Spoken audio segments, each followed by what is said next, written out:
Arrancamos con la tercera clase del jueves 21 de marzo.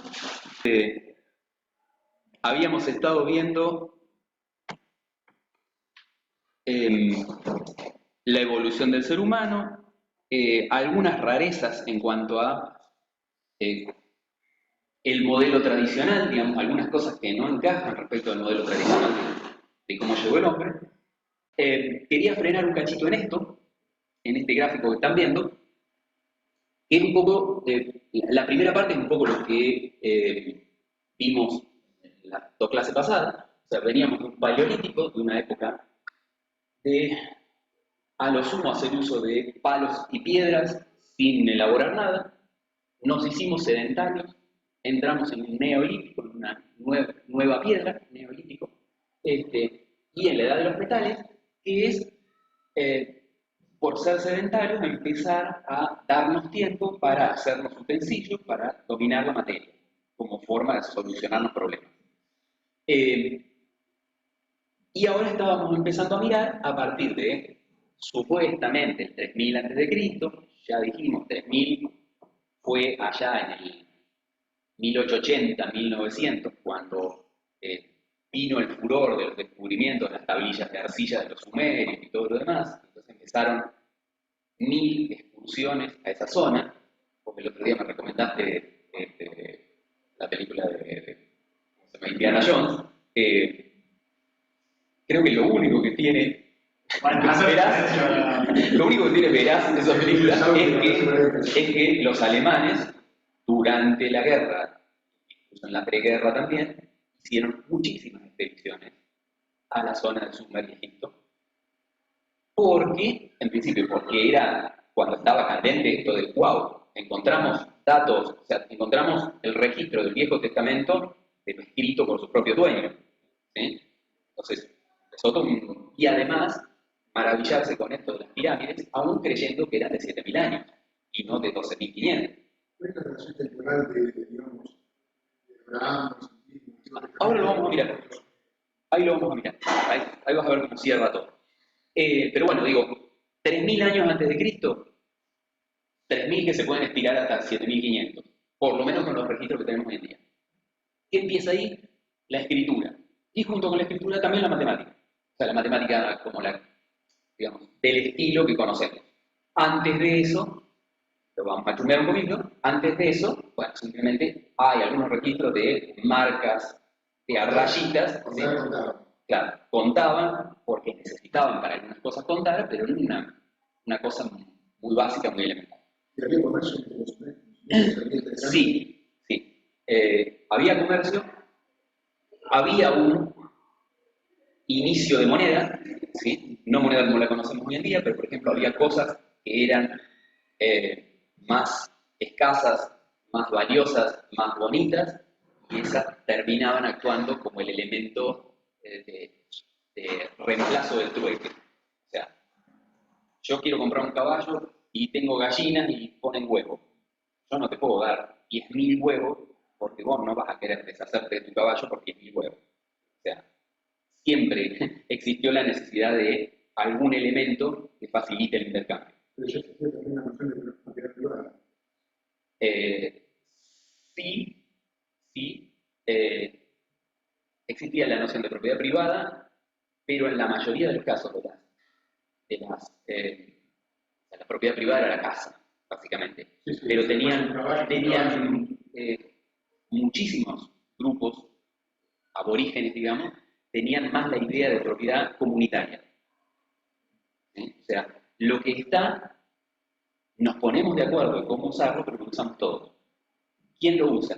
El que necesita, al que le hace falta, al que le va a solucionar un problema. O sea, no tiene sentido un hacha tirada en el suelo porque es mía, o guardadita en una caja porque es mía, si otro está necesitando cortar leña. Sí, pero mi oveja, tu oveja, por eso. ¿hay comercio? Sí. Sí, por eso te digo, cuando las sociedades empezaron a agrandar, empezó a ser más fuerte la propiedad individual. Cuando la sociedad era más chica, no era mi oveja, conseguimos oveja, la repartimos. Las criamos entre todos. se criaban entre todos los hijos. Se quedaba quien, y quien no era capaz de salir a recolectar o a cazar. Entonces, hubo como un cambio de lo colectivo a lo individual. Entre otras cosas, el cambio más fuerte estuvo forjado en Sumer. O sea, los dioses sumerios establecieron cosas muy normadas, como por ejemplo, no solo la propiedad privada, sino la sucesión de la propiedad privada. ¿Quién heredaba? El primer hijo varón. Te decía, con esto del intercambio, por ejemplo, en vez de no se usaba moneda, pero se usaba sal, que era escasa. Vos venía con una bolsita de sal, no con 1000 huevos. Y por eso es que nos ha llegado hasta la fecha el concepto de salarios. ¿Sí? El salario tiene que ver con que a vos te pagaban con sal.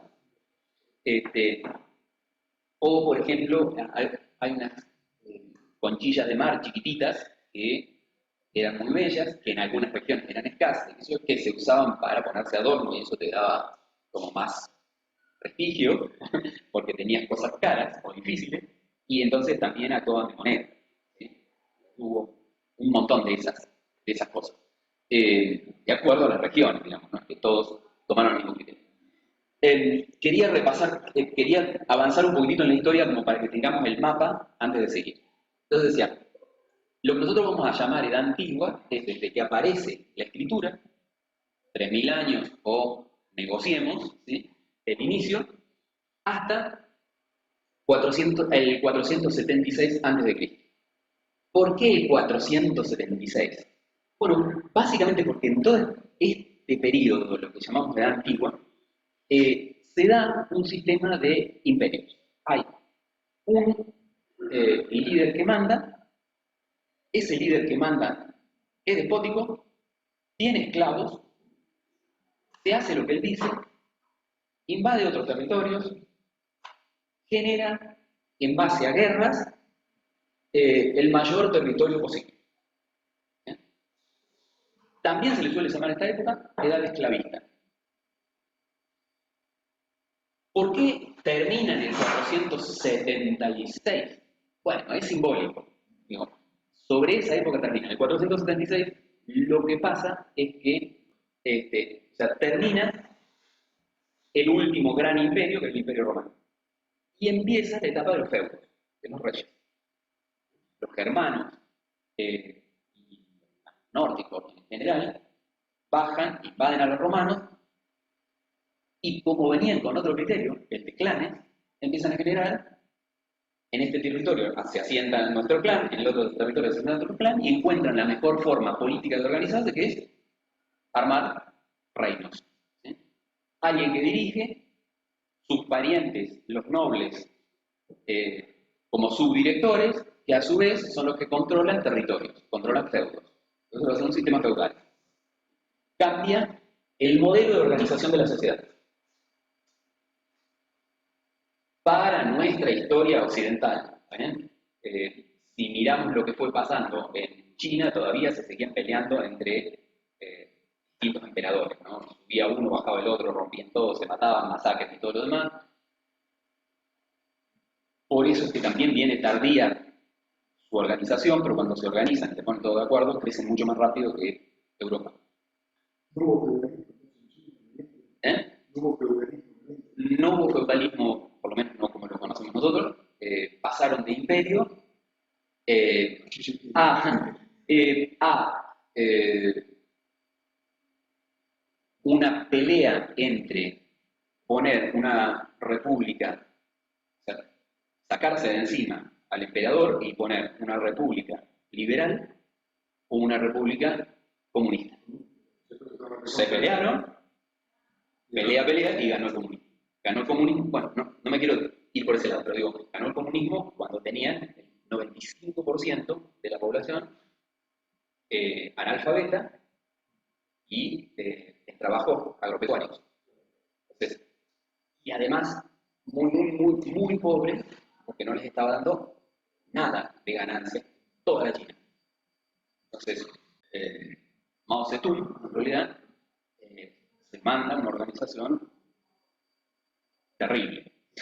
Pero estamos hablando ya del siglo XX. Pero sí, sí, sí. Comieron toda la Edad Media. Sí, sí, sí, sí. Se pasaron toda la Edad Media con emperadores.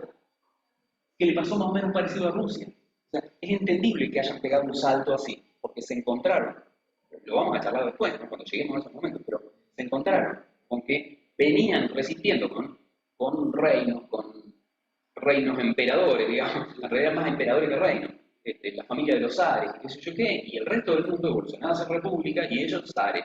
El resto del mundo encontraba organizaciones más equilibradas, más de disputa, y ellos zares. Y si salías a la calle a pedir por lo que sea, te mataban y listo. Entonces, y de golpe se encuentran con que ya no aguantaban más y con que en Europa todo el modelo que se había aplicado en Europa estaba haciendo agua.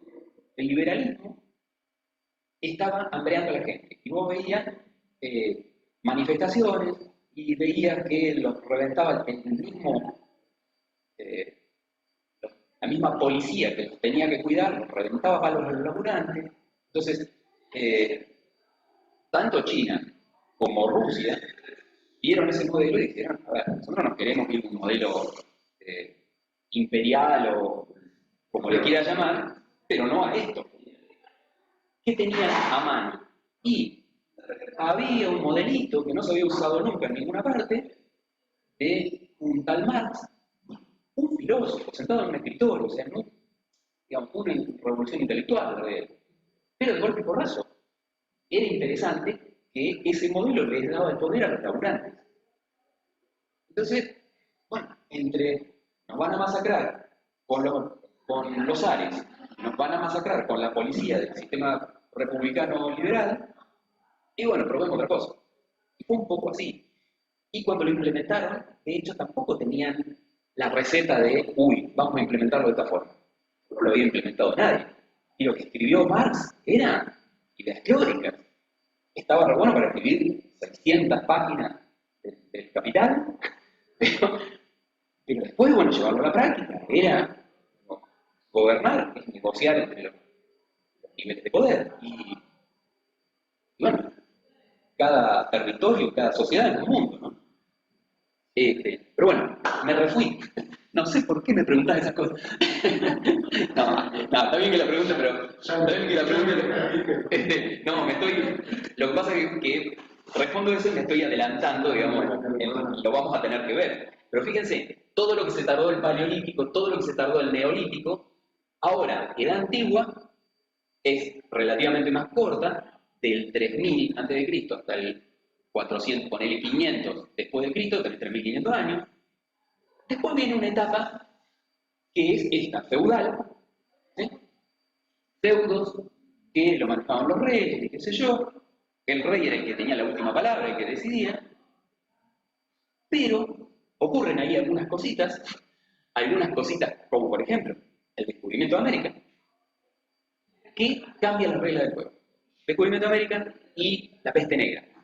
La peste negra mata a muchísima gente, se quedan sin trabajadores en la tierra, no tienen para producir, y de golpe los comerciantes le ofrecen una solución más práctica que es, mirá, tenemos todo ese continente para explotar, hagamos comercio.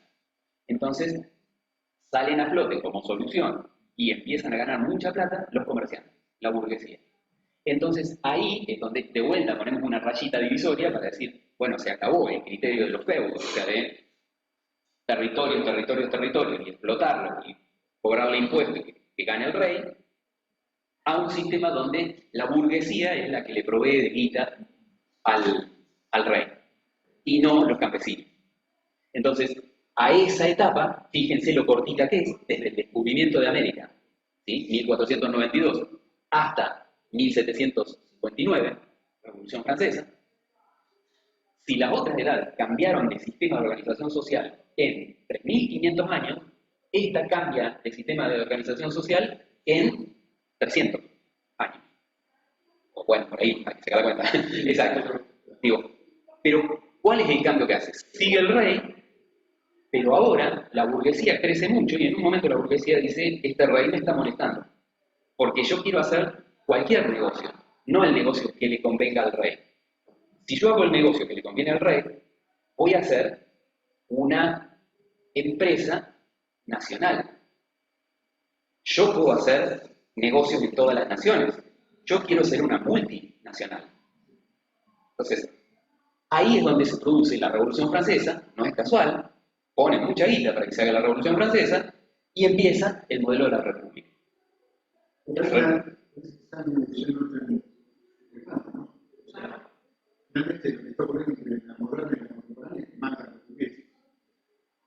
Que en la moderna y en la contemporánea tuvieron poder los burgueses, la diferencia es que ahora la burguesía construyó el sistema de organización social a su gusto.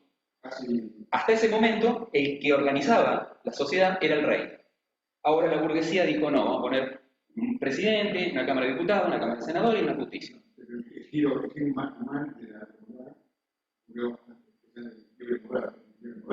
Sí, el giro humano era más importante el comercio. Sí, el giro humano empezó en la Edad Moderna. O el giro inhumano empezó en la Edad Moderna. Donde se formalizó el comienzo de la Edad Contemporánea, el momento en que Revolución Francesa, formación de repúblicas, República Argentina, o sea, no llegó en el 1759, llegó 50 años más tarde, ¿sí? Pero, y en todos los demás países del mundo, pero ahí quedó muy formalizada, porque en el medio de eso empezaron a aparecer intelectuales que le dieron letra a ese modelo. O sea, Adam Smith escribió un libro de cómo tenían que funcionar las naciones para que se generara plata. La riqueza de las naciones, se llamaba el libro de Adam Smith.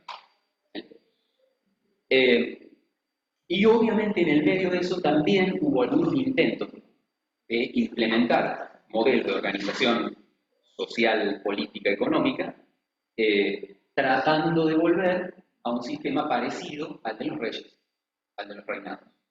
Una de esas corrientes, que la tenemos muy cerca, es la escuela austríaca. ¿Sí? Tenemos un presidente de la escuela austríaca, que la idea es gobernar no con un sistema republicano, sino con un sistema de reyes. Un líder que mande y que no tenga que pasar por ninguna cámara ni ningún control. Así que digo, acá edad contemporánea. Nosotros no nos vamos a quedar con solo edad contemporánea, o sea, lo que pasó después de la Revolución Francesa, sino que vamos a hacer una divisioncita más, que la hacen todos los historiadores, que es edad actual. ¿Por qué? Porque la edad actual incorpora un cambio en la organización de las sociedades y era que antes, para implementar lo que sea que vayas a implementar, vos tenías que generar algún tipo de convencimiento. Un convencimiento que tenía que estar fundado en razones. Esta última etapa se ha logrado que no necesites recurrir a razones. O sea, hace falta eslogan y que los eslogans te lleguen desde alguna fuente con la que vos seas empático. Por ejemplo, Instagram. Que vos, Instagram, nada, lo mirás. ¿Por qué? Porque te divierte, porque te genera dopamina. Y punto. Y estás ahí 4 horas, mirando videitos, lo que sea, y entra directamente al sistema límbico, sin pasar por neocórtex, y se te fijan ideas. ¿Cuáles ideas? Bueno, las que estén más compartidas, las que estén más fogoneadas. Y cuando las ideas se te fijan, pasan a ser verdades. Y no llevan más la necesidad del chequeo. ¿Por qué? Porque tu circuito neuronal ya organizó que eso ha funcionado en muchas oportunidades. ¿Por qué? Porque lo has usado en muchas oportunidades. La forma en que nuestro cerebro garantiza que algo sirve es que lo usas muchas veces. Si lo usaste muchas veces, las sinapsis entre neuronas se te van engordando, se te van engordando, se te van engordando, se te transforman en un fanatismo. O sea, todas nuestras ideas son de alguna forma, nuestras creencias son fanatismo, porque las hemos repetido tantas veces que ya estamos absolutamente seguros de que son así. No por chequeo lógico, estamos seguros porque lo repetimos muchas veces. Y el cerebro dice, si se repitió muchas veces y ninguna de estas veces me dijo, no, esto no funciona, nunca tuvo un cortocircuito, un rechazo, entonces sí funciona. Y es verdad, pasa. Así que este modelo que está funcionando en este último tiempo se llama el modelo de la posverdad. Sería como el postmodernismo. Sí, el posmodernismo, yo trato de no hacer como encasillamiento, el posmodernismo mira, arranca, bueno, después de la Segunda Guerra Mundial, y entonces plantea esta cosa de decir, las sociedades empezaron a cambiar, aparecen las tribus urbanas, aparecen y la no racionalidad, y aparecen las computadoras. Están muy ligados, ¿sí? Hay quienes lo clasifican como posmodernismo, otros lo llaman la era de la computación. A mí me gusta más decir la era de las comunicaciones, pero digo que es una de los nombrecitos, o posverdad, ¿sí? Es uno de los nombrecitos que te vas a encontrar en algunas publicaciones de historiadores. Lo importante es analizar este momento en el que estamos, sabiendo cuáles son los factores que están actuando. Yo por ahí con el nombrecito me despreocupo un poco porque no me parece, ya nos pondremos de acuerdo. Digo, cada vez que analizamos la historia de una época, nos terminamos de poner de acuerdo 1000 años después, cuando ya todo pasó y entonces lo miramos desde muy lejos. Mirar la edad actual, estamos todos en cortocircuito porque la estamos viviendo. Entonces todos tenemos posturas diferentes, no tenemos la suficiente distancia como para mirar con un criterio más aplomado el asunto, qué sé yo. Les quería mostrar este grafiquito como para que lo tengamos de mapa para estos 4 meses, porque esto es lo que vamos a recorrer en todo este tiempo. ¿Qué fue pasando en la sociedad? ¿Qué fue pasando con los matemáticos? ¿Y qué fue pasando con las matemáticas? Porque los matemáticos era gente que vivía en estas sociedades. Entonces, le pasaban cosas. ¿Sí? Y una cosita más anecdótica nomás, no nos aporta mucho a la matemática, pero ya que estábamos con esto de la escritura, hay textos, que no quiere decir que sea el relato oficial y el único, que dicen que cuando Salomón estaba construyendo el templo de Salomón, por ese momento estaban haciendo un túnel entre el templo y el oasis más cercano por esta cosa muy común en esa época, que eran los sitios, te rodeaban con soldados alrededor y te morías de sed, te morías de hambre, porque no te dejaban salir, entonces no necesitaban pelearse con vos terminabas entregándote porque estabas muerto de hambre o muerto de sed. Entonces, una estrategia que tenían eran formas de escapatoria encubiertas, ¿no? Se encontraron textos en los túneles del Templo de Salomón que el Dios de los judíos, ya no el panteón de los 12 dioses, y ahora vamos a ver cómo cierra eso, el Dios de los judíos le dice que comiencen a hacer una escritura con la que se entiendan, que es una escritura, en vez de ser ideográfica, como venía haciendo hasta ahora, o sea, dibujo la idea y esa es mi palabra, que sea una escritura fonética. Y es re poco intuitiva, porque vos decís, yo para decir, qué sé yo, toro o buey, dibujaba la cabecita con unos cuernitos y estaba fenómeno. Ahora para decir buey, tengo que escribir un simbolito que va a ser el sonido y otro simbolito que va a ser el sonido U, y otro simbolito que va a ser el sonido E. O sea, un montón de simbolitos que representan sonidos para que cuando junte todos los sonidos representen el sonido que yo asocio a un buey. Es un salto de abstracción. Es una abstracción terrible y además, digamos, no es el camino directo. No es lo más sensato a la hora de pensar que voy a construir un idioma que sea accesible.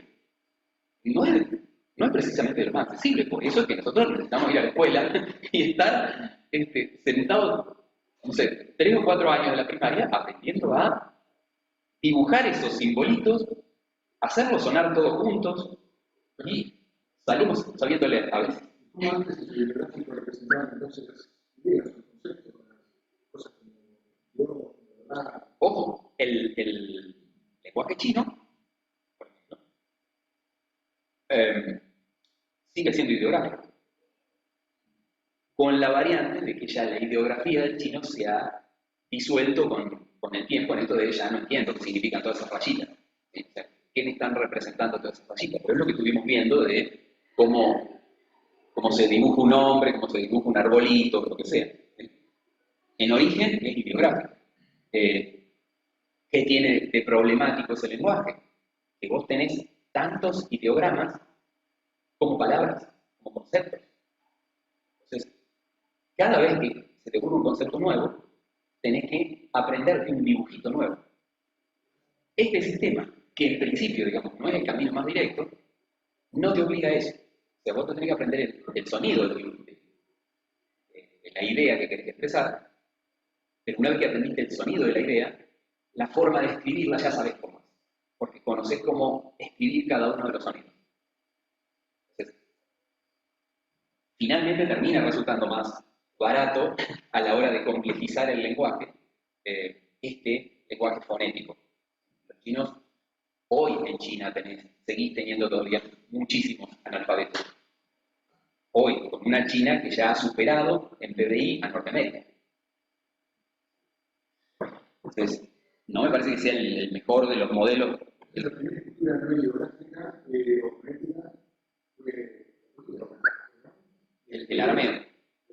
Claro. Con el detalle que, fíjense, una de las primeras palabras que tomaron y que la tradujeron a letras o a fonemas es el dibujo del buey, que los fenicios lo representaron como 3 rayitas. Y después giraron las 3 rayitas, los etruscos, y ya le llegaron a los griegos y la letra latina. La A es un buey. Pero los hebreos, al dibujito de buey, lo reformularon totalmente. Y los árabes le sacaron las 2 patitas y dejaron las rayitas solas. Y esa es la A en árabe. Y esta es la Aleph, la primera letra del alfabeto hebreo. Entonces, como que hubo 2 vertientes, pero estuvieron haciendo lo mismo. O sea, la directiva que tuvieron es la misma y usaron los mismos ideogramas para hacer los mismos fonemas. Lo mismo que la idea de casa, que se fue despatarrando con los fenicios, griegos, y llegó la B. Y la idea de casa con los hebreos y cómo llegó con los árabes. Pero ya esto no es una casa, sino la letra B, en hebreo y en árabe. Porque tomaron solamente ese simbolito como el fonema. Me pareció como funcionaba normalmente la... Supongo que ha tenido algo que ver con la fonética de esas palabras originales. No te sé decir, digo, lo traje como una cosa interesante para ver cómo ha ido evolucionando y cómo llegamos a donde estamos parados hoy en día. Con la numeración pasó algo similar. Vos vas a buscar a cualquier pueblo primitivo y en sus orígenes no usaban símbolos más que una raya. Y si vos querías contar el 2, 2 rayas. Y querías contar el 3, ¿eh? Y el 4, y el 5, y el 6, y el 7, y el 8. Esa necesidad de contar sumando de a 1 la tuviste básicamente porque la tenías para cosas tan básicas, tan elementales, como que no se te perdieran las ovejas del rebaño, o para ir viendo cuántos días habían pasado, porque tenías que empezar a calcular cuándo llegaba el verano, o cuándo sembrar, o cosas por el estilo.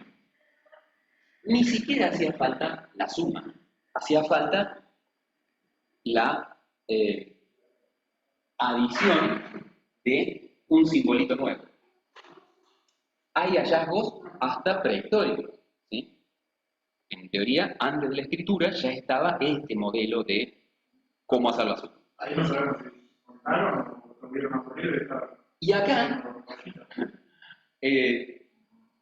claro, lo que pasa es que pensá que en esos momentos las cosas que decían en general eran trascendentes, porque no estabas demasiado aliviado de decir no me muero dentro de 2 minutos porque me vino a morfar un oso o un león o lo que sea. Entonces, como que no desperdiciabas tu tiempo, salvo que tuvieras un ambiente muy seguro, en otra cosa que no sea algo de mucha utilidad. Entonces, salvo los dibujos dentro de las cavernas, es muy poco lo que se ha encontrado de producciones artísticas en épocas cavernícolas, digamos, ¿no? Básicamente porque vos salías de la caverna y o estabas atento a cosas muy básicas como mantener la vida, o eras comida de otro. Bueno, pero digo, esa forma acumulativa aún la seguimos teniendo. Digo, los presos en la cárcel que van marcando los días, o cada vez que jugamos al truco. Con la ventaja en el truco que le buscamos una vuelta de cómo marcar las rayitas, cosa de que después nos queden agrupadas de a 5 y sea más fácil contarlas. Porque si no te pasa esto, que cuando vos llegaste a las, creo que son 9, 2, 4, 6, 8, 9, cuando llegaste a las 9, te cuesta mucho contar que acá tenés 9. O sea, a primera vista un 9 o un 8 se te pueden confundir. Tenés que contar con el dedo y todo lo demás. Y marcar con una raya ya te significa 10, entonces ya de a 10 no tenés que contar, pero es complejo. El de 5 es mucho más práctico. Y también lo tenés en el campo. El cuentaganado, no sé si alguien está familiarizado con estos temas, eh, cuando están en el campo, están inseminando, cuando están pasando las vacas por una manga porque quieren saber cuántos ganados tienen o lo que sea, no se ponen a contar con el dedo, una vaca, dos vacas, tres vacas, se movieron del lugar una vaca y ya perdiste la cuenta. Y tampoco vas llevando el número en la cabeza, porque tenés que hacer otro montón de cosas. Estás arriba de un caballo, que se te pone nervioso, que el perro que te ladró a un costado, vos tenés que ir a buscar una vaca que te quedó rezagada por no sé dónde, estás en otras funciones. Lo que llevas es una tirita de cuero con cuentas. Y el cuentaganado lo que haces es ir pasando con el dedo gordo así, esas cuentas de un lado para otro. Entonces, al final de todo el proceso, pasa una vaca, pasa otra vaca, ¿eh? Y después lo vas mirando y le vas dando. Al final de todo el proceso, contás. ¿Sí? Este es un sistema de numeración unario. ¿Por qué unario? Porque solo tenemos un número disponible, la rayita, o el símbolo que tomes como unidad. Es el sistema más primitivo que tuvimos para contar las cosas. Sistema unario. Un solo símbolo, acumulación de ese símbolo tantas veces como haga falta. ¿Eh? Como el ábaco, con la diferencia que el ábaco le buscamos una vueltita mucho más interesante, que es la de pasarnos de un sistema unario a un sistema decimal. Porque las cuentas que están en una de las filas del ábaco, perdón, las cuentas, las fichitas, los porotitos que vos tenés en cada alambrecito del ábaco, no valen lo mismo en la línea de unidades, en la línea de las decenas, en la línea de las centenas. O sea que no es un sistema unario en este sentido. Todas las que están en el mismo alambrecito ensartado valen lo mismo y por lo tanto una cuenta es uno. Una fichita es uno. Para que no se confunda cuenta con contar, aunque provienen del mismo origen. Del mismo origen lingüístico. Pero cuando te pasas a la segunda columna, cada fichita vale 10. O sea, yo con esto de los palitos, no es lo mismo un palito de allá que un palito de acá. Por lo tanto, ya no tenemos un sistema unario porque tenés representaciones diferentes, de números diferentes. A lo sumo podés llamarle un unario mixto o algo por el estilo para diferenciarlo del vale todo. ¿Dónde empieza a cambiar la cosa? ¿Dónde te encontrás con una matemática que empieza a ser diferente? De vuelta. Tigris y Éufrates, los dos ríos, Mesopotamia asiática, ¿sí? Acá tenés Egipto, esto es el África, y Golfo Pérsico por acá, Mar Mediterráneo por acá, pero la cosa es que en esta zona, la Mesopotamia, este lugar es donde se asentaron los sumerios, los famosos sumerios. ¿Y qué pasa con los sumerios? Bueno, los sumerios, esto que yo les contaba, con una maderita, un cincel, van haciendo marcas en las tablillas de barro fresco, de arcilla o lo que sea, y con eso van simbolizando o palabras o numeraciones. Y la numeración tiene, si vos clavás el cincel de punta, tenés el número 1. Y si clavás el cincel con la parte de atrás, la del triangulito, tenés el número 3. Entonces, en principio, esta numeración ya no es unaria, o sea, cada uno vale lo mismo. Esta numeración, que tiene distintos valores, de lo que estábamos hablando del ábaco, pasa a ser una numeración ordinal. ¿Por qué le llamás ordinal? Porque tienen orden. Porque un simbolito va a estar acá y el otro va a estar acá, no en cualquier parte. Dentro de la recta de los números, tienen un orden de aparición. Dos palitos. Y después empieza algún grado de complejización. ¿Qué pasa cuando la numeración es ordinal? Bueno, te empieza a pasar esto. Puedes decir, pero cuando yo tengo que escribir el 4, en realidad es una forma unaria de escribir. O sea, acumulo unos, acumulo el símbolo y nada más. Pero cuando tengo que escribir 10, bueno, ya estoy entrando en una forma ordinal. ¿Sí? Digo, este valor y este otro. Entonces, cuando tenés este tipo de escritura de números, hablas de una agrupación mixta. O sea, una agrupación entre ordinal y unaria. Acumulación unaria, pero además con otros simbolitos, por tanto también es ordinal.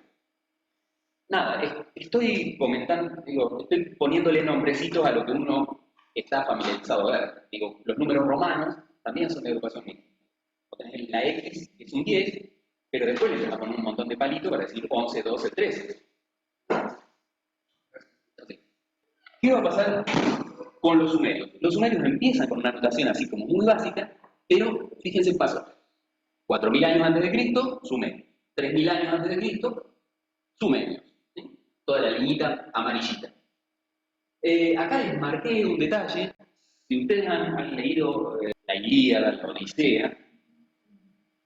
Odisea es la odisea que tiene que pasar Gilgamesh, buscando ser como los dioses. Entonces hace todo un recorrido en busca de la vida eterna, en busca de la fuerza y todo lo demás, y narra todo el contexto histórico de su época. Y toda una cuestión filosófica también de si tiene sentido perder la vida buscando la vida. ¿No? Son cosas lindas, lo que pasa es que, bueno, hay que tener ganas de leer. Pero ¿qué pasa? Para más o menos el 2500 a.C., los invaden los acadios. Los acadios en el mapa están como más arriba. Se hicieron más fuertes los acadios. Alguna época de mala gobernación de parte de los sumerios, los acadios invaden. Cuando invaden los acadios, obviamente los acadios dicen, nosotros somos más culturosos que los sumerios, y por lo tanto, si somos más culturosos, vamos a cambiar algunas cositas porque nosotros sabemos más que ellos. Y entonces empieza a aparecer, dentro de una numeración, no solo el 1 y el 10, empieza a aparecer una notación sexagesimal, de A60, la marquita de un palito parado en otra posición, en otro lugar, representaba un 60. Si no querías escribir un 60, escribías todo este patarro de palitos, ¿sí? Pero como que no te iba a gustar. El número 100, una marquita así, otra marquita así. El número 600, justo al revés. Bueno, pero la cuestión es que son los simbolitos de el 100, el 600, el 1000 y el 3600. 3600, 60 por 60. Ahora vamos a ver un cachito esta cosa del 60, ¿sí? De las bases numéricas.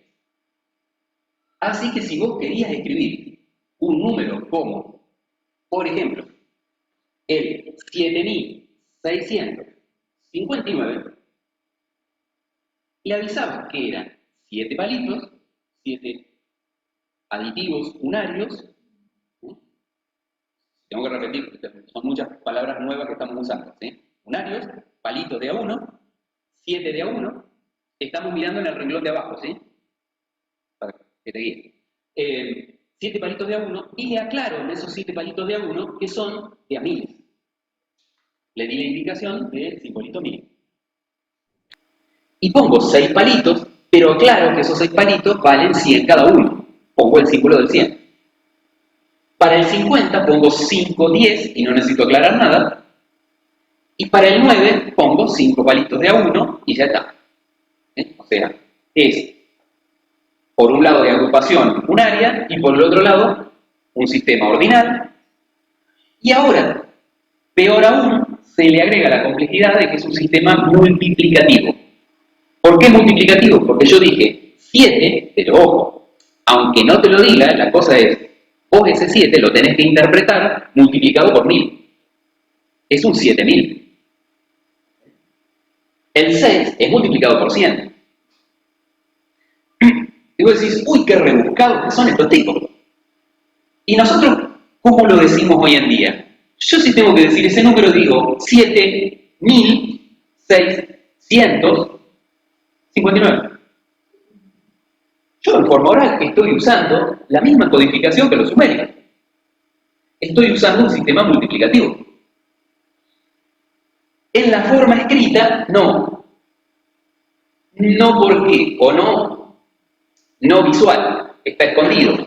En la forma escrita, yo pongo a cada número en una posición dentro del sistema que me hace saber de que ya ese lo tengo que multiplicar por 1000, por 100 o por 10.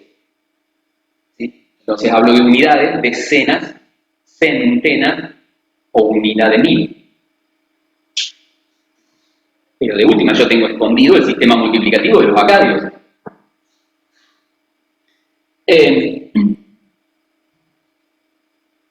Los acadios. Después de los acadios invaden los babilónicos. Fíjense que los babilónicos duraron relativamente poco, más o menos desde el 1950 al 1500.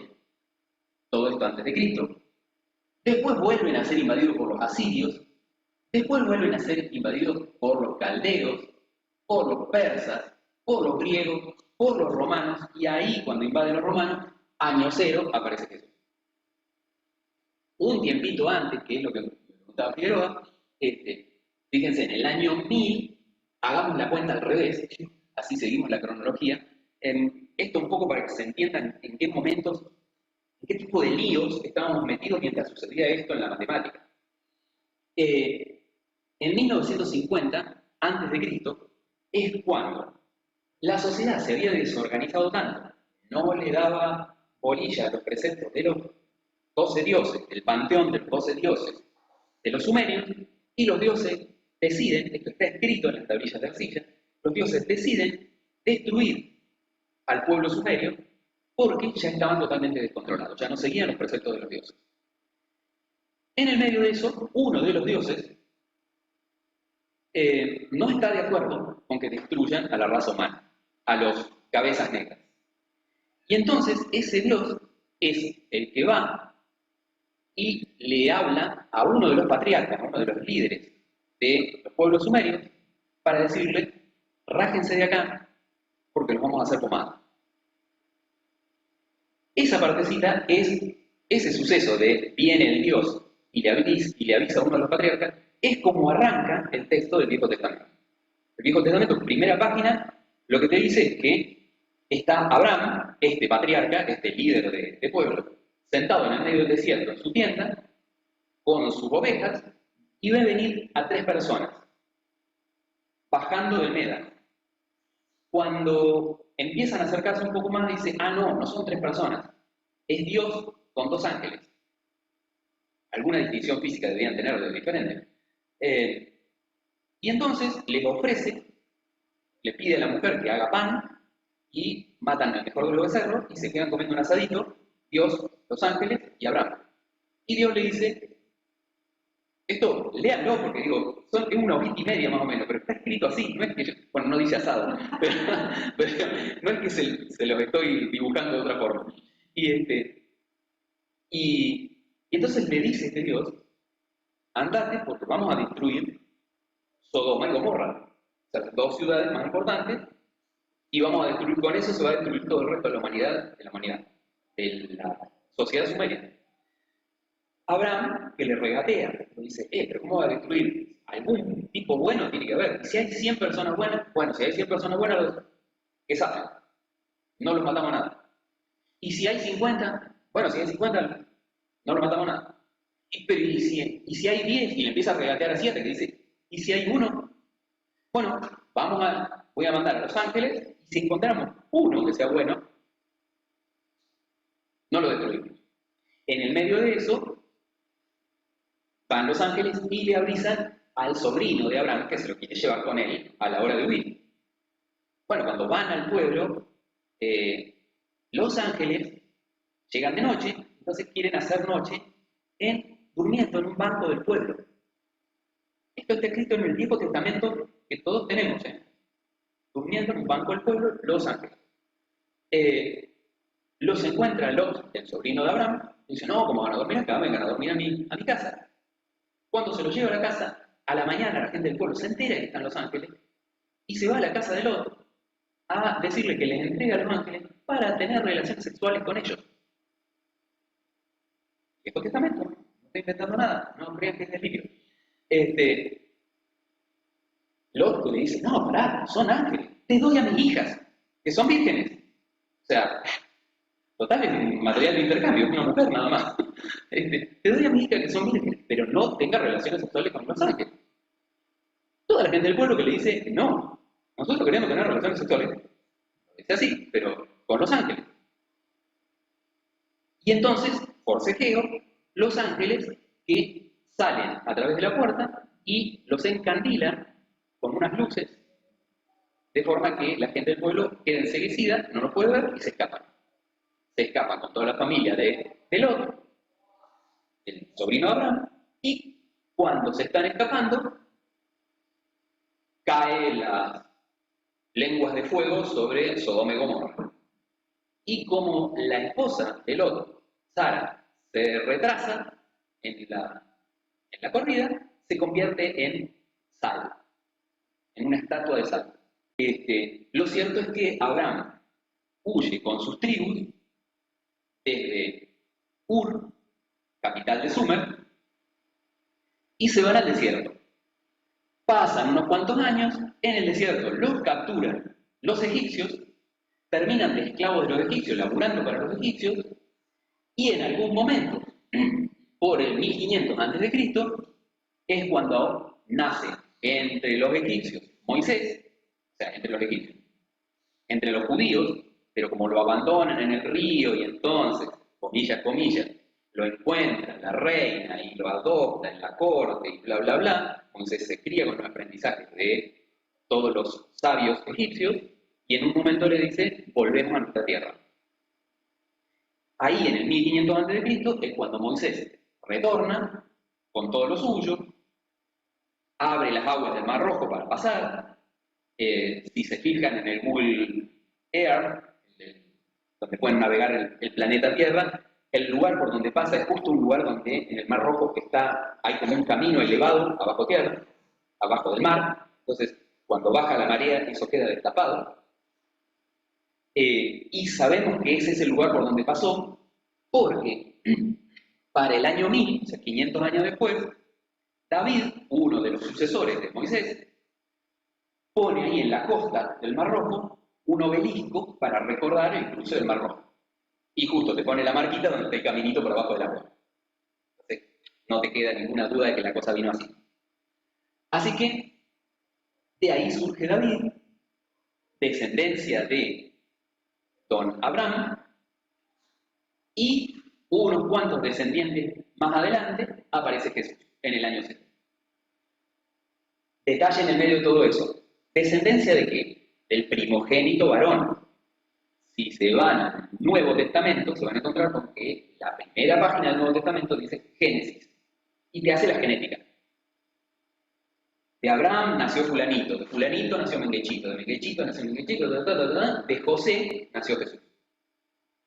Nunca hablan de María Virgen, hablan de que es descendencia del primogénito varón, José.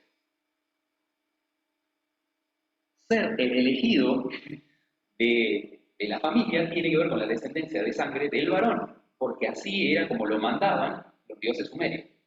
Lo cierto es que a partir de Abraham en adelante, los judíos dejan de confiar en el panteón de los 12 dioses y dicen solamente el Dios de los judíos, el único que le pasó el dato de Uyama. Y entonces a partir de ahí aparece la religión judía con monoteísmo, con un solo Dios. Todo el resto de las religiones de la época tenía el panteón de los 12 dioses.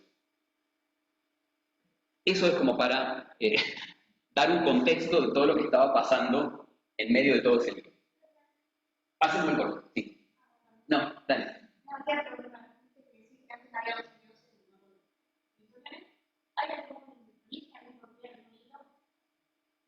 Me está preguntando, porque no deben estar escuchando, dices, si hay algún libro que hable del origen de los 12 dioses y todo lo demás.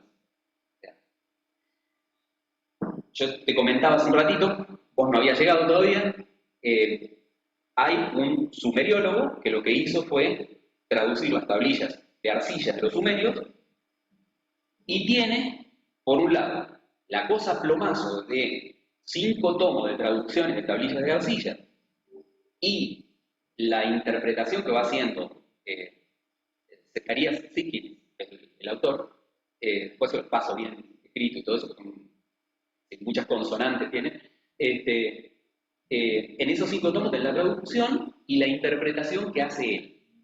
¿Por qué? Porque hay palabras que se prestan a varias interpretaciones diferentes. Digo, es más o menos como cuando vos decís table en inglés. Table es mesa, o es tabla, o es lugar donde yo puedo apoyar cosas. Entonces, en base a los contextos, vos podés tener reinterpretaciones.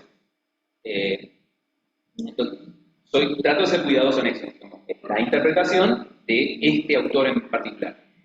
Y además de esos 5 tomos plomazos de traducciones, donde tenés la contada de la historia de los propios sumerios, él lo que hizo fue un libro de novela en el cual toma su interpretación de las tablillas y hace toda una historia de cómo llegaron los dioses a la tierra, por qué estaban buscando el oro, por qué... Claro, pero siempre aparece como... aparecieron vecinos, nunca hay identificación. Sí, lo que sucede es que... A ver, lo que sucede es que... Por eso, desde el 1900 vos ya tenés traducciones más o menos serias de, digamos, el origen del Viejo Testamento. Las tablillas escritas por los propios tipos que vivían en ese lugar, en ese momento, diciendo esto es lo que pasó. Y después se te pasaron 3000 años hasta que aparece un libro escrito entre los judíos al que le llaman Viejo Testamento, que además está medio deteriorado, o sea, tiene partes adivinadas. Eso es 500 años antes de Cristo. El primer original que tenemos del Viejo Testamento. Pero por otro lado, tenemos una versión de 7500 años antes de Cristo de tablillas sumerias con la narración esta. Bueno, yo les voy a dejar colgado el librito este novelado y la otra cosa también la encuentran en internet. Obviamente, cuando se encontraron esas tablillas, ya estaba montado todo el sistema de la religión judía, como la conocemos, la religión católica, como la conocemos, y ninguno de ellos quería decir, uy, no es un solo Dios, había 12, pero elegimos uno. Entonces, nadie va a hacer marcha atrás a esta altura del partido. Bueno, gente, acá está un poco el resumen de lo que estuvimos diciendo hasta recién, ¿sí? Los primeros números, unarios, ¿sí? Unarios. Después, los sumerios empiezan a implementar esto de los números ordinales, o sea, a crear más simbolitos que se ubican en un orden diferente dentro de la recta de los números, y con eso también puedes escribir números más grandes. Se te facilita escribir números más grandes. ¿Qué pasa cuando usas la numeración sumeria? Bueno, haces una mezcla de un sistema unario con un sistema ordinal, porque, qué sé yo, para escribir el 2, haces 2 palitos, para escribir el 3, 3 palitos, para escribir el 4, 4 palitos. Bueno, entonces, fíjense que hasta el 9 van acumulando palitos. Y después, como tenemos el símbolo para el ordinal 10, bueno, seguimos con el ordinal 10. Los sumerios arrancaron con ese sistema. Cuando vinieron los asirios se pasaron a un sistema multiplicativo. O sea, ya no era ordinal ni mixto como el de los sumerios, ¿sí? Una mezcla de ordinal y unario. Se pasaron a un sistema multiplicativo. Esto de poner el simbolito de el 1000, el 100, bueno, para el caso del 10 no hacía falta. Pero después, sobre la última etapa de los asirios, empiezan a utilizar un sistema posicional. ¿Qué es esto, un sistema posicional? Bueno, una rayita no vale lo mismo si está en la primera columna, que si está en la segunda columna, o que si está en la tercera columna. Pasarse a un sistema posicional ya es un salto en la abstracción, en la intelectualidad matemática de este juego. Fíjense la diferencia con las matemáticas que hacemos nosotros. Si yo quiero escribir, por ejemplo, el 235, lo remarco un poco más.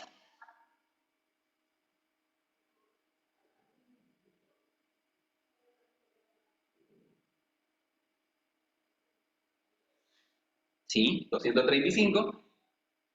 Mi notación decimal lo que hace es decir, bueno, mirá, el 5, por estar en la primera columna, vale 5. O sea, este es un 5 multiplicado por nada, por 1. Pero a eso le tenés que sumar el 3, pero por estar en la segunda columna, el 3 está multiplicado por 10. Hasta ahí se me va yendo la pantalla. Y el 2, por estar en la tercera columna, le tengo que sumar un 2 multiplicado por 100. Yo esto lo podría escribir así, como soy matemático, y los matemáticos somos muy hinchones en la forma de notación, yo digo, bueno, pero en realidad el 100 es 10 a la 2. Y en realidad el 10 es 10 a la 1. Y en realidad el 1 es 10 a la 0. O sea, toda la forma en que yo voy escribiendo todos los números decimales es en una notación con base multiplicativa 10. ¿Sí? ¿Vieron esto de las bases numéricas en algún momento? Bueno, digo, cuando yo quiero escribir, y esto de la base numérica 10 tiene que ver con que mis simbolitos para escribir un número son solo 10. Yo tengo el 0, el 1, el 2, 3, el 4, el 5, el 6, el 7, el 9. Solo 10 elementos para escribir. Cuando necesito un elemento nuevo, ¿qué hago? Bueno, recurro a los viejos elementos, pero digo, bueno, ya de estos hay 10. Hay 10 de los anteriores. Lo mismo puedo hacer si yo quiero escribir notación binaria. ¿Notación binaria qué es? Bueno, yo tengo dos elementos, el 0 y el 1. Se ve suavecito, pero bueno, algo se ve. Yo tengo el 0 y el 1. No tengo ningún otro elemento. Entonces, yo cuando voy sumando cosas, digo, bueno, arranco por el 0. Si tengo un elemento, va a ser 1. Pero si tengo otro elemento más, digo, bueno, a ver, no puedo poner acá un 2 porque el 2 no existe. ¿Qué voy a hacer? Si le sumo 1 más al 1, y ya me pasaría al siguiente número que es el 0. Claro, pero ya tenés guardado 2 de estos palitos. ¿Cómo haces para decir que guardaste 2 de estos palitos? Bueno, tengo en la siguiente columna un paquetito de A2. O sea, tengo un paquetito de 2 elementos y 0 elementos sueltos, 0 unidades. Si yo sigo sumando, digo, bueno, tengo el mismo paquetito que tenía antes con 2 elementos y tengo una unidad más. Y si sigo sumándole 1, digo, bueno, ya ahora, si sumo otra unidad más, voy a tener 2 unidades en la primera columna. Pero eso me forman un paquetito. Entonces, si formo un paquetito, acá me voy a quedar sin paquetitos de elementos sueltos, y acá voy a tener 2 paquetitos. O ya, otra vez estoy frito porque no puedo escribir 2 paquetitos. Entonces voy a tener 0 paquetitos y una cajita. Una cajita que guarda 2 paquetitos adentro.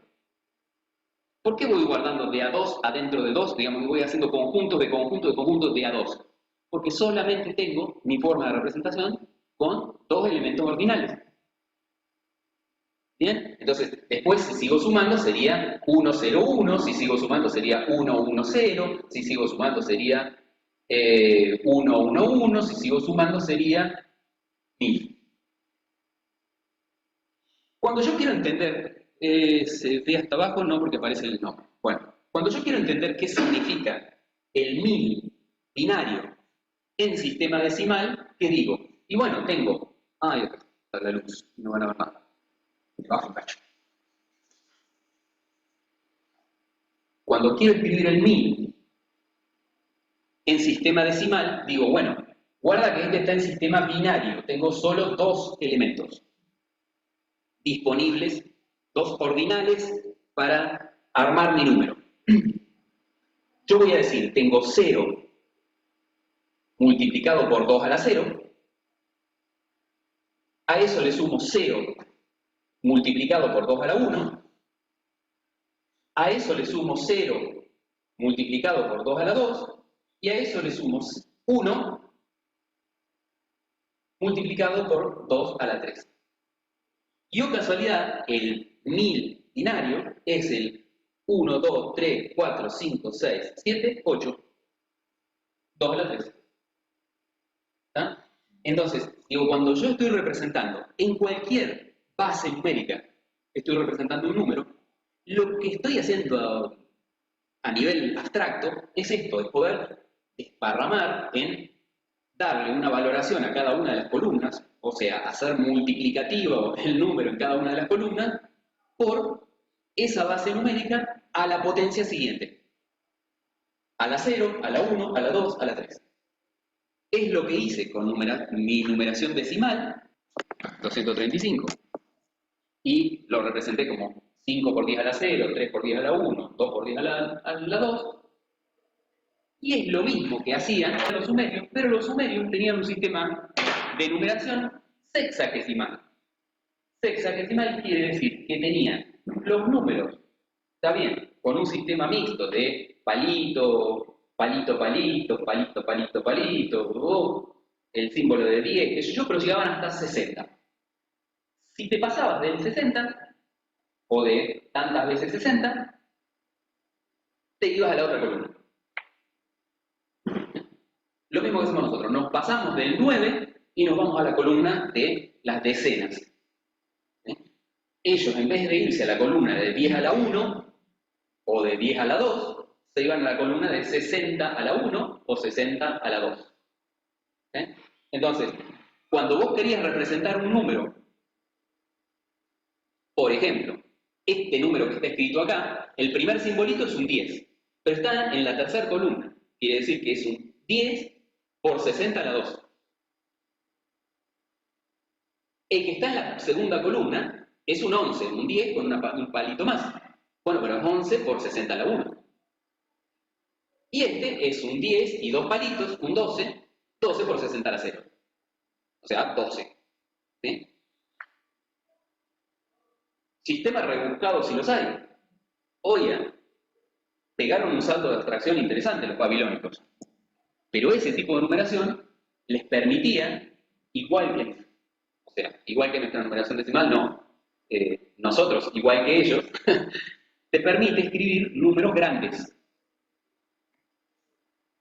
Y entonces, por ejemplo, si vos querés escribir el 348 en babilónico, diríamos 348, aunque no está bien decirlo así porque no es 300. ¿Sí? O sea, no son de a 100, son de a 60 al cuadrado. ¿Sí? Pero ese 348 en notación sexagesimal es el 3 por 60 al cuadrado, el 4 por 60 a la primera, el 8 por 60 a la 0. Sacando cuentas es 11.048. Es notación decimal, digo, 11.048 traducido a mi sistema de numeración en base 10. La pregunta del millón, volvemos a los ovnis, ¿por qué se les antoja a los sumerios contar de a 6? O sea, tener al número 6 como número trascendente a la hora de tener una forma de contar. Y salen los ovnólogos diciendo, porque los extraterrestres tenían 6 dedos. Hasta que se enteraron cómo contaban los sumerios. Y los sumerios, a la hora de contar con los dedos, dicen... Así, el número 1 se indicaba marcando la primera falange del dedo meñique, el número 2 la segunda falange, el número 3 la tercera falange, el 4 con la primera falange del dedo anular, el 5, el 6, el 7, el 8, el 9, el 10, el 11, el 12. Así, una mano completa representaba un paquete de 12 unidades. Esta forma de medición nos ha llegado hasta la actualidad, ya que nosotros en muchos de los casos medimos o contamos de a docenas. Esta forma de empaquetado de las unidades proviene de esta estrategia de contar que tenían los sumerios 3000 años antes de Cristo. Pero si querían seguir contando números mayores, ¿cómo hacían? Bueno, guardaban el primer paquete, los 12, en la mano siguiente y comenzaban de nuevo. 13, 14, 15, 16, 17, 18. O lo que es lo mismo, un paquete de 12 y 6 unidades. Un paquete de 12 y 7, 8, 9, 10, 11, 12 unidades. Cuando llegaban a las 12 unidades nuevamente, ya no era un paquete, sino que eran 2. Y entonces ya tenían 24 unidades. Y comenzaban nuevamente a contar 1, 2, 3, 4, 5, 6. Cuando llegaban a las 12, tenían 3 paquetes de 12, 36 unidades, y volvían a contar. Nuevamente tenían 48 unidades, y volvían a contar, y finalmente tenían 60 unidades. Así es que optaron por tener un sistema sexagesimal, o sea, como con sus manos podían resolver hasta el número 60, el 60 era lo que representaban en cada una de las columnas a la hora de realizar la escritura. Si los valores eran mayores que 60, usaban la misma estrategia, esto es, armar paquetes de A60, pero en la forma escrita, no ya utilizando las manos, sino utilizando las tablillas de arcilla. ¿Por qué se te antojó elegir el 60? Y acá empezamos a ver que los tipos no se chupaban el dedo, digamos. Eran bastante interesantes a la hora de hacer matemáticas. Si vos tenés que dividir un número y lo escribiste de A60, ahora, si tenés que dividir un número y lo escribiste en notación decimal, a vos te va a resultar fácil dividirlo de A2. ¿Por qué? Y bueno, porque mitad y mitad. ¿Sí? ¿Te va a resultar fácil dividirlo de A3? No. Porque el 10 no es divisible por 3. Entonces se te complica. Siempre te va a dar fraccioncitas. 4, tampoco. 5, sí. 5 sí. 6 no, 7 no, 8 no, 9 no, 10. O sea, con notación decimal nosotros tenemos posibilidades de dividir un número escrito en notación decimal por 2, por 5 y por 10. Y por el obvio 1. Ahora fíjense, si vos tenés un pueblo que no tiene calculadoras, tiene celulares, no tiene grandes matemáticos en la calle, ¿sí? Tendrías los sabios en los templos y todo lo demás. ¿Qué tal si yo te tiro un sistema numérico que te permita dividir por 60, por 2, por 3, por 4, por 5, por 6, 7 no, 8 no, 9 no, por 10, por 12, por 15, por 20, por 30 y por 60. ¡Wow! O sea, es un sistema que a la hora de aplicarlo con gente que no tiene capacidad de saber naturalmente reglas mnemotécnicas para dividir, qué sé yo, esto de pongo el número y pongo la rayita dividido no sé qué, y entonces me llevo uno y lo paso acá abajo a la columna de no sé qué, y este es el resto. Estamos hablando de 4.000 años, 3.000 años antes de Cristo. Le tiraste un sistema de numeración que te facilita mucho dividir por un montón de números, o sea, fraccionar las cosas que vos usás y que necesitas medir porque necesitas vender, comprar y todo lo demás, en una forma casi natural. Y si ustedes se van a los mayas, por casualidad, el sistema numérico maya es en base 40. Y vos decís, ¿qué le pasó a estos mayas? También se enloquecieron, o sea, se pasaron un WhatsApp entre los sumerios y los mayas para hacer un sistema de numeración así de complejo. O sea, ¿por qué te elegís una base numérica? Porque ni siquiera sabían que era una base numérica ni nada. O sea, ¿por qué elegiste armar columnas de cosas tan grandes? Más columna más chiquita, en base 40. Y de vuelta, el 40 es divisible por 2, es divisible por 4, es divisible por 8, por 5, por 6 no, por 10 sí, por 20, bueno, se va. O sea, tenés también un montón de fracciones que vos podés hacer de forma natural.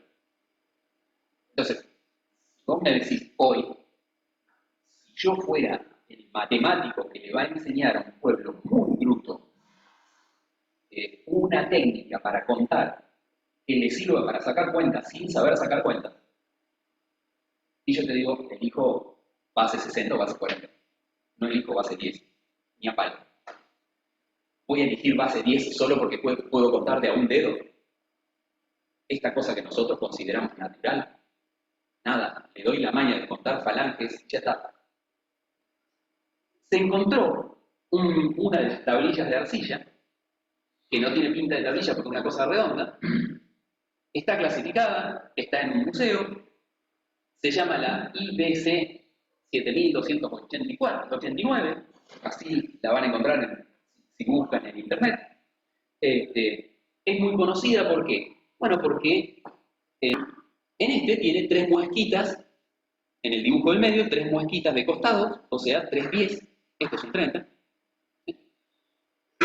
Si se fijan acá, este es una sola muesquita, un 1, la liñita que cruza horizontal, digamos, en el dibujo, tiene una sola muesquita, 2 muesquitas de 10 y 4 palitos parados, o sea, una muesquita, un 24. Seguimos, 5 de costado y una parada, 51, y una muesquita sola. Vos decís, bueno, ¿y eso qué importancia tiene? Bueno, eso es numeración sumeria, sexagesimal. Vamos a traducir la anotación decimal. Si yo al 1, 24, 51, 10 lo transformo, ¿sí? Bueno, acá este está multiplicado el 30 por el número 1, 24, 51, 10, es 42, 25, 35, que es lo que está anotado acá abajo. ¿Sí? El segundo renglón, digamos, de lo que tiene anotado la piedra en la línea horizontal. El primero es 1, 24, 51, 10, el segundo es 42, 25, 35. O sea, la multiplicación del número de arriba por 30. Y vos decís, anotar un numerito suelto. A ver, vamos a traducirlo a nuestra anotación matemática decimal, que es donde nosotros estamos familiarizados, podemos entender de qué se está hablando. Si yo lo traduzco al 1, 24, 51, 10, sexagesimal, a decimal, me da 1,41, 42, 12, 96, 96, notación decimal. Y ese numerito me suena, me resulta familiar. ¿Sí? El 1,41 es la raíz cuadrada de 2. Es más, fíjense que hasta el quinto decimal lo lleva perfecto. Recién la pifia en 1 en el sexto decimal. ¿Y qué hace después? Multiplica el valor de la raíz cuadrada de 2 por el 30. ¿Sí? Eso es lo que ponen en el segundo renglón. La multiplicación de 30 por 1, 24, 51. ¿Qué es lo que haríamos nosotros si fuéramos matemáticos en esta época y yo tengo un triángulo rectángulo o un cuadrado y estoy buscando la diagonal? Multiplico la raíz cuadrada de 2 por el tamaño de la diagonal. Por el tamaño del lado, perdón. Me estoy trabando, ya que a esta hora, como no comí, lo multiplico por el lado para saber qué largo tiene la diagonal. ¿Cuánto va a tener? Y 30 por 1,41. O sea, los tipos lo que habían hecho acá es calcular una diagonal. ¿Sí? Esto es geometría avanzada, si querés. ¿Eh? Una diagonal multiplicando por raíz cuadrada de 2. Y vos decís, ¿sabían sacar raíz cuadrada? Y sacaban raíz cuadrada con 5 decimales de precisión. ¡Wow! Hasta donde se sabe, los sumerios no conocían la raíz cuadrada, pero sí tenían tablillas que le habían dictado los dioses con los resultados de números importantes para usar en esos cálculos. Por ejemplo, 1,4141, bla, bla, raíz cuadrada de 2. Y lo tenían con una precisión bastante buena. Digo, bastante buena. Uno lo hace con calculadora y después del quinto decimal desechás los numeritos que no voy a poner tan preciso. Bueno, eso también. Y vos decís, bueno, pero aunque sea, sabían multiplicar. Sí, multiplicaban. Los sumerios multiplicaban. ¿Cómo hacían para multiplicar? Bueno, como no sabían la operación de multiplicar, los dioses le habían dicho que agarraran los dos números, m y n, los dos números que iban a multiplicar, los sumaran, después se fueran a una tablita que le habían dado los dioses, donde encontraban cuánto valía el cuadrado de ese número, y a eso le restaran, porque sumar y restar sabían, a eso le restaran el valor del número al cuadrado, del m al cuadrado, que lo buscaban en la tablita que le habían dado los dioses, y le restaban el valor de n al cuadrado, que lo buscaban en la tablita, y después lo dividían por 2, y era fácil de dividir por 2, porque tenían un sistema de numeración divisible por 2, y es simplemente tomar la mitad. No necesitaban un cálculo demasiado complejo, ni una técnica para hacer la división por 2. Entonces, haciendo toda esa operación, ellos se enteraban de cuánto valía m por n. Esa operación, si vos la mirás con un poco de cariño, te va a resultar familiar. Porque fíjate que m más n al cuadrado es un binomio cuadrado. ¿Y qué es lo que te quedaría si despejás todo el resto para el otro lado? Pasás el 2 multiplicando y pasás el n al cuadrado y el n al cuadrado sumando y te queda el a al cuadrado más a más b al cuadrado más a b al cuadrado. Entonces, bueno, sí, me estoy trabando. Pero encontrás el famoso binomio cuadrado de Newton. 3000 años antes de Cristo. Porque los tipos no sabían multiplicar. Es raro que no supieran multiplicar. Multiplicar, que hoy, vos decís, uso la definición, multiplicar es sumo tantas veces el primer número como me dice el segundo. No sabían de qué se trataba, pero aplicaban binomio de Newton. Digo, es muy raro todos estos comienzos de la civilización sumeria en muchos aspectos. Lo cierto es que esta técnica, yo no creo que en el apunte lo he dejado, pero no me acuerdo el nombre. Bueno, no, eso estaban en tablillas que les dejaron los dioses. Es más, yo creo que en el apunte les dejé la foto de la tablilla con las columnas del valor, el valor al cuadrado y el valor dividido 2. O sea, vos entrabas a la tabla por izquierda, buscabas el número y le decías, ese número vale tanto al cuadrado, ese número vale tanto dividido 2, ese número...